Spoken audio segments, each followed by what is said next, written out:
గత ఏడాది 'కల్కి 2898 ఏడీతో భారీ విజయాన్ని అందుకున్నారు ప్రభాస్ గారు. ప్రస్తుతం చేతి నిండా సినిమాలతో క్షణం తీరిక లేకుండా గడిపేస్తున్నారు. అటు వరుస విజయాలు, ఇటు బ్యాక్ టు బ్యాక్ సినిమాలతో మంచి జోష్ మీదున్నారు డార్లింగ్. ఈ క్రమంలోనే ఆయన నటిస్తున్న పలు చిత్రాల్లో రాజాసాబ్ కూడా ఒకటి.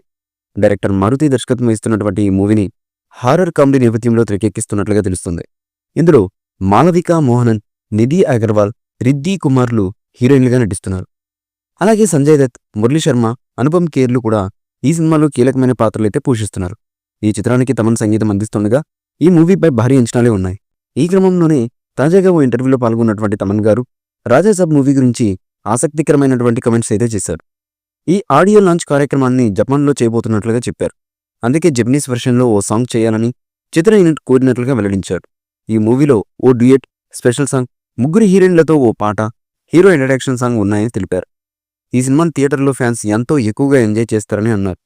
దీంతో ఇప్పుడు ఈ సినిమాపై భారీ అంచనాలైతే ఏర్పడ్డాయి. రాజాసాబ్ సినిమాపై ఇప్పటికే భారీ హైప్ అయితే నెలకొంది. ఇన్నాళ్ళు మాస్ యాక్షన్ చిత్రాలతో అలరించిన ప్రభాస్ గారు ఇప్పుడు రాజాసాబ్ మూవీతో వింటేజ్ డార్లింగ్ కనిపించబోతున్నట్లుగా తెలుస్తుంది. ఇదివరకు విడుదలైనటువంటి గ్లింప్స్ పోస్టర్స్ ఈ సినిమాపై విశేషంగా అంచనాలను పెంచడమే కాకుండా విపరీతంగా ఆకట్టుకున్నాయి కూడా. ఈ సినిమాలో ప్రభాస్ గారు మరింత స్టైలిష్ లుక్లో కనిపించబోతున్నారు.